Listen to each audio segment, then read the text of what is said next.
Takže přátelé, já vás tady vítám. Dneska se společně podíváme na mod 1v1 a tentokrát to bude trada za otomany, za dlouze slibované otomany, které jsem si už párkrát zkoušel, ale jakoby nemyslím si, že bych je hrál nějak dobře, prostě moc je netroufám hrát v těch 1v1čkách, obzvlášť když se člověk dostane prostě do nějakého toho pomezí, kde fakt hraje proti těm minimálně poloprofíkům, tak už pak je to prostě blbý, když člověk tu civku neumí a má tam něco předvíst.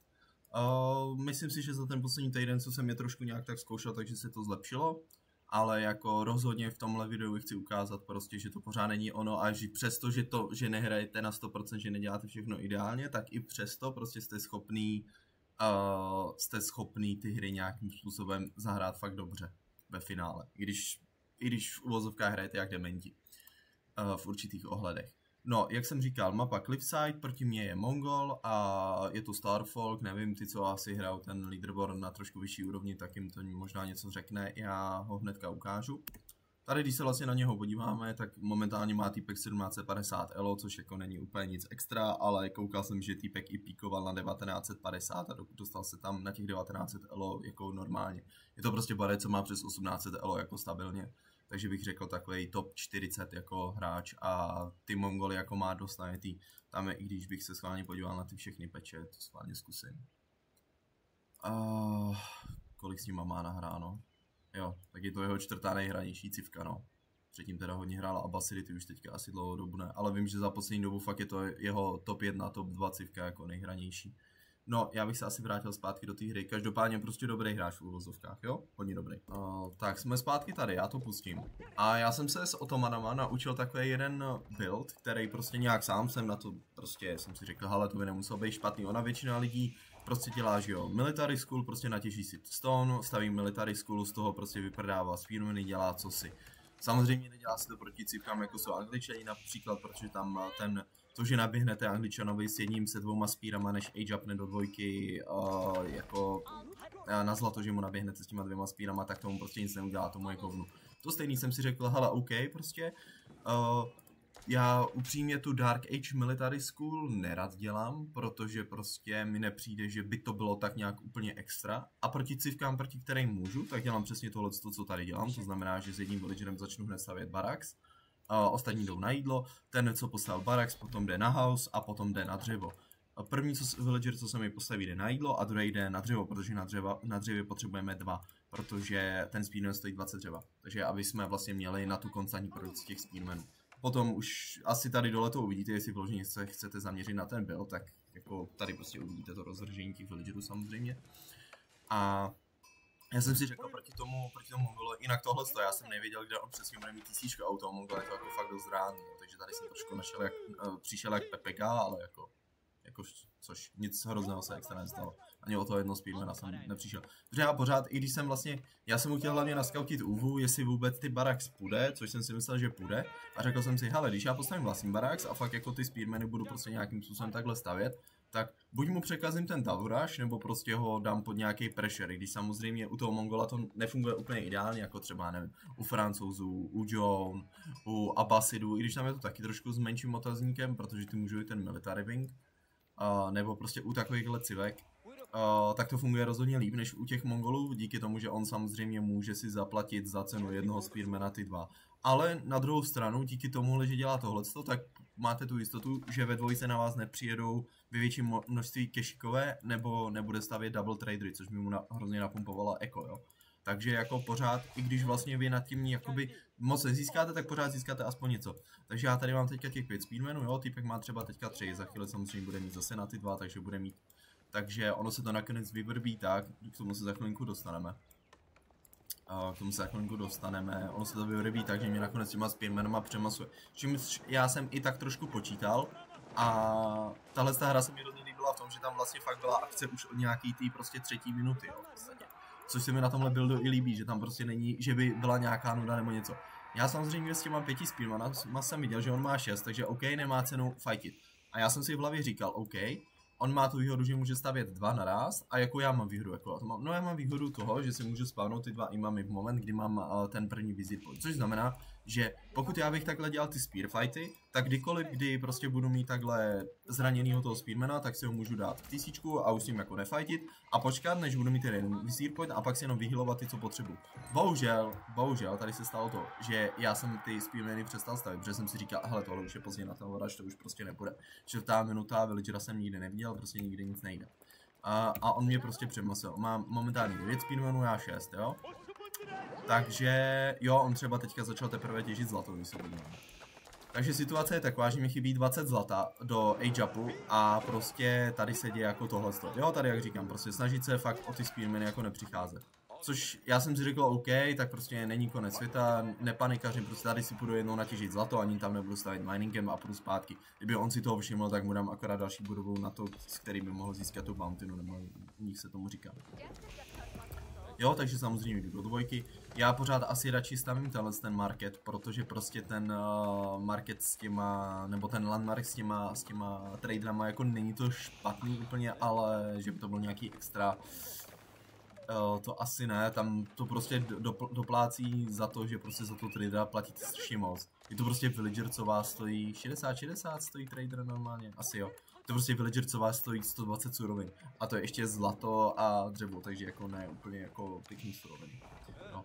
A fakt jako ten payback time toho tradera, když zavřený vevnitř, tak je celkem dost dlouhý. Jo. Takže tady vlastně, když se dostaneme k tomu, co se tady zpátky děje. Já jsem si stoupnul, ono to vypadá, že jsem si tady možná stoupil takhle debilně. Já jsem to chtěl 300 IQ vybřední. Jenže prostě mongolové, klasický cheat, vole, s tím skurveným, on tady někde byl ten jeho ptáček, kde byl.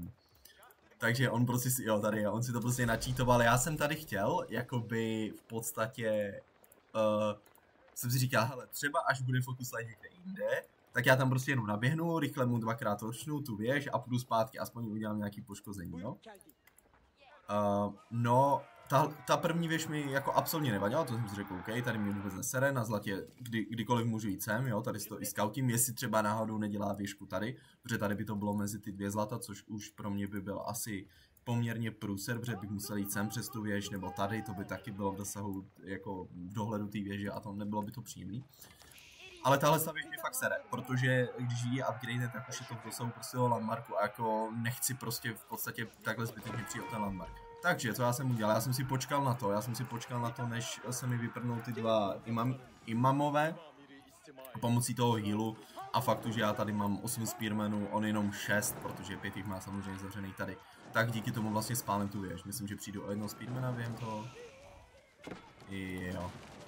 Jo, takže úplně super trade za mě, prostě jo, zničil jsem celou věž, prostě nebude mě tady otravovat a vlastně já jsem přišel jenom o jednoho spearmana.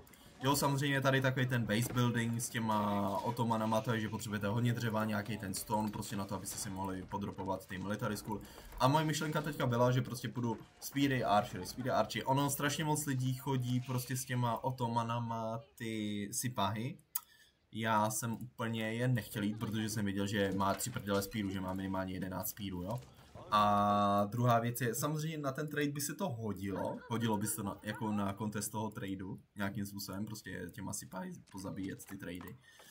Ale já si přiznám, že jako já, co se týče nějakého horseman controlu, tak úplně to není, prostě já nikdy třeba nehrál Francouzi, nikdy jsem nehrál Mongoly, prostě já 95% případech času hraju civky, který prostě nějak na kavalerii nejsou závislí, nějaký nevyužívají, nemají dobrou a tak. Takže pro mě je to fakt jako takový, že radši půjdu tu svoji klasiku, prostě infantry, v tomhle případě speary, archery, než abych prostě zkoušel něco, co prostě v čem si nejsem jistý, co mi není moc vlastní. Ještě k tomu, když vím, že jsem jako proti týpkovi, který má v podstatě jako fakt 19 elo, jo. Takže by to nebylo, že by to asi nedopadlo jako podle představ. Tady, když jsem na to koukal zpětně, to na ten replay, tak mi došlo, že lepší z těch military school, v tomhle případě, kdy prostě mám safe dřevo a mám o 3 prdele, je pro mě prostě dělat spearmany, protože a jelikož oni obě ty jednotky stojí 80 surovin, ale ty spearmany samozřejmě stojí mnohem víc jídla než ty archery. A jídlo je pro mě v tenhle moment jako mnohem jakože vzácnější nebo důležitější, nebo jak to nazvat, jo. Prostě archery si tady budu spamovat z tohohle a můžu si je spamovat do Aleluja. to u těch speedmenů úplně neplatí, protože dřív nebo později, i když díky tomuhle to bude samozřejmě o něco opožděný, případně díky tomuhle bych si to mohl, tady ještě tohle je celkem safe, ale stejně na tu mapu bych v nějaký moment musel. Tohle to byla blbost ode mě zpětně, když na to koukám. Já jsem tady fakt chtěl kontestit tu věž, protože a jelikož, samozřejmě co je důležitý scoutit, jo. Prostě nemít zbytečně skauta tady, nečumě tady s ním. Takže já jsem měl skauta tady a říkal jsem si, hele, OK, typek zatím tradí takhle, to pro mě není nic hroznýho. Pokud jako do doby, dokud bude tradit za 19 zlata, tak jako fakt OK. A je pravda, že on za toho 19 zlata nebo těch tradeů má fakt málo díky tomu, jak jsem říkal. Na začátku stavěl hodně těch speedmenů vlastně přes tu UVU produkci. A která prostě hodně byl nucený, tím, že já jsem furt stavěl armu, hodně byl nucený sám jako stavět pořád ty archery, který prostě stojí 3 prdele dřeva, tudíž potom už nemáte dřevo na to, abyste stavěli ty tradery, jo. Ale říkám, prostě důležitý scoutit, vědět, co ten oponent dělá a tak. Já jsem se bál toho a popravdě jsem moc nepochopil, proč on to neudělal. Proč vlastně ten trade šel takhle? Vlastně, že by teďka tradí takhle, on potom začne tradit do tohle neutrálního marketu, což je samozřejmě dobrý rozhodnutí, protože prostě pak ten trade má reálně význam. Ale já jsem moc nechával, proč on si ten silver trade neposlal sem a netradil vlastně takhle, jo. Protože když se podíváte, tak v té jakoby části, kde já mu ten trade můžu nejlíp kontestnout, tak on má vlastně bázi, má tady věž, má tady vlastní zlato. Takže já bych jedině musel jako fakt jít sem a snažit se to vyloženě kontestit až tady u toho neutrálního marketu, jo, vlastně na konci té trade line, nebo na začátku, záleží na úhlu pohledu. Což pro mě je pořád mnohem větší vzdálenost, než prostě pro něho, jo. Takže asi to, jo, tady jak jsem říkal, ten jako trade, ten trade z té armády nebyl špatný, jako když se podíváme na to, co zbylo mně, co zbylo jemu, tak to vyšlo tak jako 50-50, oba ty imamové, ty vole, imamové, ano, imamní, nevím, ale Emanuelové, nevím. My přežili, což jako, tady jsem chtěl, nevím, tady jsem úplně na random poslal. Já jsem měl asi v jiné control grupe, takže já myslím, že jsem si dával právě na trojku, protože fakt jsem o ní nechtěl přijít, protože jsem si říkal v moment, kdy age-upnu jako do té trojky, tak prostě chci jít pro ty daleky. Jo, a tady se děje přesně to, co jsem říkal, on teďka poprvé začíná posílat vlastně tradery na tu druhou stranu. Co jsem mohl udělat, mě asi mohlo dojít, když jsem viděl tohle trade, prostě tady třeba udělat věž, nebo ani nemusím věž, prostě zavolovat, jo, prc. A mám to jako jasný, že tady tradit nebude, minimálně ne teď. Tady udělal dobře, samozřejmě tady byl jeden exposed villager, tak to on si všiml, hned to zabije. Jo, tak takovýhle hráči jako už fakt umí v podstatě potrestat jakoukoliv chybu vy uděláte, tak oni jsou jako schopní prostě to nějak, no. Teďka podíváme na armádu. Já vlastně celou dobu to zlato těžím tady, jo. Tady prostě nemám potřebu, nemusím nutně být tady, jo. Prostě tak jsem tu. A když se podíváme na armádu, 14 archerů, 19 archerů, 8 spearmenů a on má ještě k tomu 4 a 6. Já samozřejmě díky tomu outpostu vidím tohleto a to prostě nemůžu nechat. Takže teďka mi nezbývá nic jiného než jít sem a vlastně tady prostě s ním zkusit uhrát nějaký další fight. A je to pro mě extrémně důležitý, protože v moment, kdy já tohle prohraju, on se tady může postavit věži a vlastně já mu ten trade už nekontestnu. Fakt jedině bych musel, no tady už vlastně ne, tady už jako by mi nic jiného nezbývalo. Ale pořád, jak říkám, pořád je pro mě výhoda, že on tradí sem, protože mě stačí jít tuhle vzdálenost, než kdyby to říkal tak, jak jsem, než kdyby to dělal tak, jak jsem říkal, že to mě dělal. Já bych musel jít sem a tady. Takhle to prostě, jo, tady to je pořád jako příjemná vzdálenost. Ještě tady je to zlato, tady moje věž, takže hezky vidím všechno, blablabla. Chyba, co jsem udělal, obrovská chyba, fakt jako za tyhle to neměl bych si na to dávat pozor, prostě je, že nemám toho mechtra, Prostě těch 15% attack speed je fakt jako juicy. Myslím, že to je 15%, jestli se nepletu. Já ho postavím, ale postavím vlastně na 20. minutě z toho. Aha, já vlastně, jak nemám ty stáje, tak prostě jasně tady buď toto nebo toto a na toho mechtra zapomínám. No, prostě tady z jednoho jsem si, z jedné ty military schooly jsem si mohl postavit toho mechtra. Já vím, že ono to vypadá takhle debilně teďka, jak tady fightím, prostě archery tady jsou nalepený na to, ale já jsem to udělal z jednoduchého důvodu, jo, ono když se podíváte, tak on ty archery má nějaký vepředu. Já jsem to chtěl udělat, teďka už tady mám jenom jednoho spearmana, jo, takže teďka už to úplně zas tak neplatí, ale na začátku toho fightu. Tam šlo o to, že já jsem je chtěl držet pohromadě, aby pro něho prostě bylo těžký vlastně targetovat mi ty spearmany s těma archerama. A můj úkol tady byl, čeho já jsem chtěl dosáhnout, zbavit se prostě těch speedmenů a počkat, já jsem viděl, že tady mi jdou další speedmeni, takže pozabíjet archery s archerama a samozřejmě speedmeny nechat fightit ty kešiky. Jo, a teďka teď, i když ten fight vypadal hrozně, prostě já tady měl 10 náročů, kolem nich tady byly kešikové, jo, tady Wolf, MVP by the way. Mega MVP, ten týpek, jo. On by to asi stejně nedostal, protože já jsem viděl, že to tam staví, říkal jsem si, ale tohle se jenom dofajtím hned tam. Ono to i bude vidět, že já udělám hned ten pohyb doleva, myslím. Ještě vlastně fajtím ten zbytek, co tady bylo nějak tak.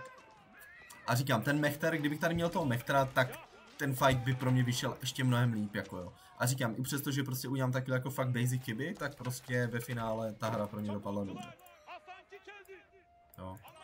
Jo, tady už jdu vlastně sem, takže ono, i kdyby jako tu věž tady postavil, tak pro mě to není nic hroznýho, protože i kdyby tady byla dostavená věž, tak jako whatever, jako jo, prostě já jsem teďka přijdu s těma jednotkama a zničím to. Co je ale pro mě samozřejmě dál jako nepříjemný, tady jsem vyhrál ten fight, což jako pro mě bylo super, to byla otázka v podstatě života a smrti. Což jako fakt skvělý, on díky tomu, že prostě je pořád nucený stavit to armu, pořád nedá mu jako fakt vydechnout, tak má v tenhle moment má jenom 9 tradeů, tady o jednou přijde, takže 8. Což není vzhledem k tomu, že většinu času prostě tradil na tuhle vzdálenost, což jako není fakt nic extra, jo. Říkám, takže tahle část mapy safe, co teďka dál? Teďka dál prostě se chci zbavit téhle skorojený věže, protože díky ní on má prostě vision do mojí báze, vidí každý part, co já dělám a je to prostě přímo mezi našima bázema, takže tak či onak je to tam kurevsky nepříjemné. Jo, tady samozřejmě využívat ty imamy na to, aby, jako oni mají to AOE léčení, jestli se nepletu, takže pokud to jde, tak prostě je využívat na to léčení. Jo, tady třeba zase chyba, prostě mohl jsem si ty zraněné jednotky vyléčit, prostě než jsem tam naběhal, neudělal jsem to, OK. Ale fakt největší chyba rozhodně ten Mechter, jako jo. Jo, tady samozřejmě další ten vizit, pojď jsem využil na tu militarisku. Jo, a taky asi co další chyba, tak bych doporučil vlastně tu kovárnu a ty první militarisku, spíš to spát jako směrem dozadu. Já se většinou orientuju podle toho, kde je nejvíc místa, tady mi přišlo, že nejvíc místa bylo dopředu. Nevím, možná jsem to spíš měl udělat tu první, jak jsem udělal vlastně tu druhou. Protože v moment, kdy prostě vás ten týpek pušne, ať už je to buď tím outpostem nebo jakýkoliv tlak jako armády, Angličan s Longwomanama, jo, tak vlastně pak ty budovy vám tam jsou úplně govno. A na začátku toho dřeva fakt vy potřebujete 3 prdele. Tady to podle mě, já nevím teďka, jestli si to pamatuju dobře, tady teďka chvilinku budu fightit pod tímhle outpostem. A to podle mě byla blbost. Ale je pravda, že jakoby já jsem měl furt pocit, že díky tomu, že jsem vyhrál ty fighty, i když jsem prostě, já jsem to věděl už během té hry, že prostě, že to nehraju dobře, jo, a z toho Medusa prostě s Ottomanama mám všudyšího 20 Hz, přičemž 15 z toho je prostě v nějakých týmovkách proti nějakým debilům, kde reálně si nic nenaučíte, jo. Takže, no počkej, proti jako reálně dobrým hráčům v 1v1 mám s Ottomanama asi 3 hry. Jako všechny 3 jsem vyhrál nějakým zázrakem, ale jako není to, že nejsem demasem, který má prostě s Ottomanama, já nevím, 300-400 her prostě v 1v1, jo. No, takže asi tak.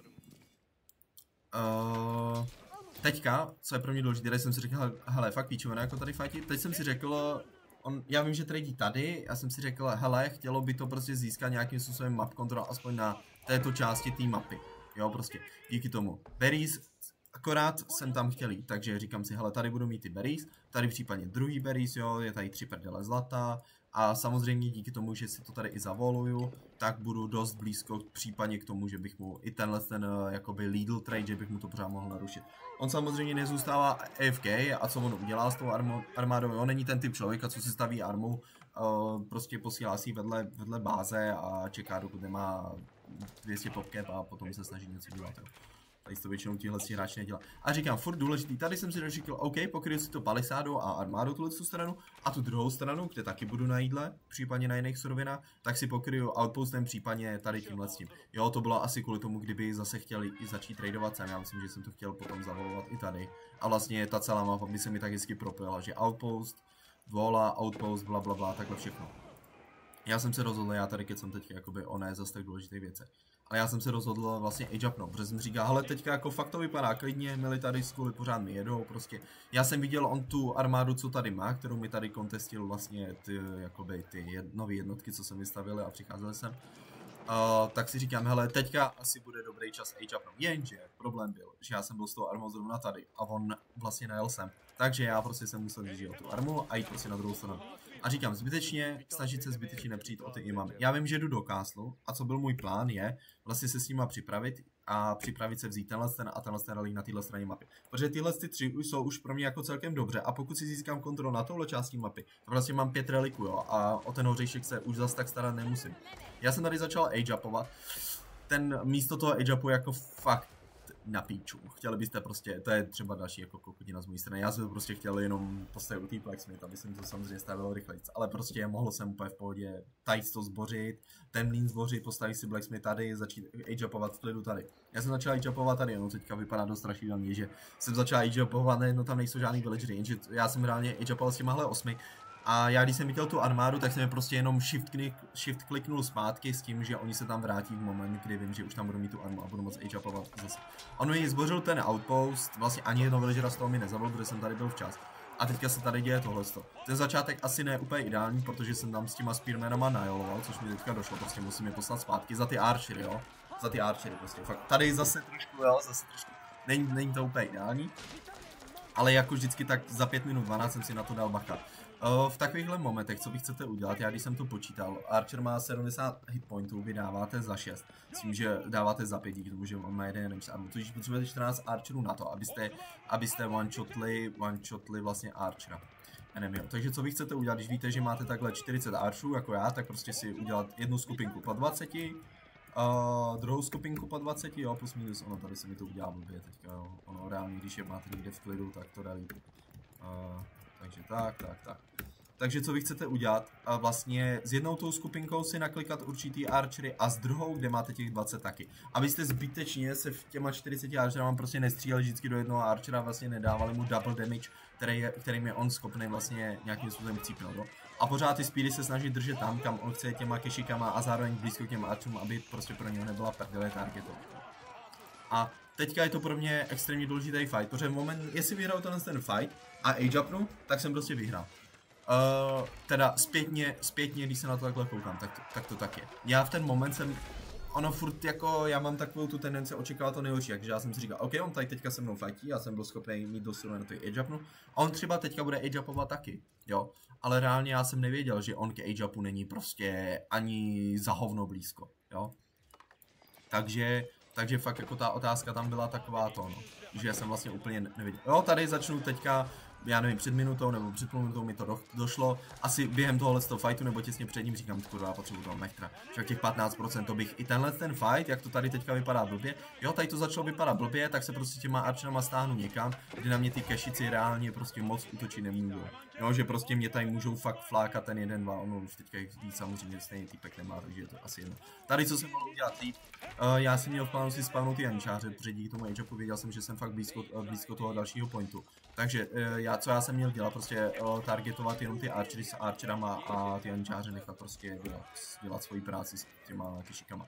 Ale i přesto, myslím si, že vzhledem k tomu, že tady mám pořád 17 archerů, já si myslím, že i kdyby ty jančáři nespavnul, tak bych pořád byl jako v cajku. Jo, a místo toho, co bych si mohl spavnout místo toho.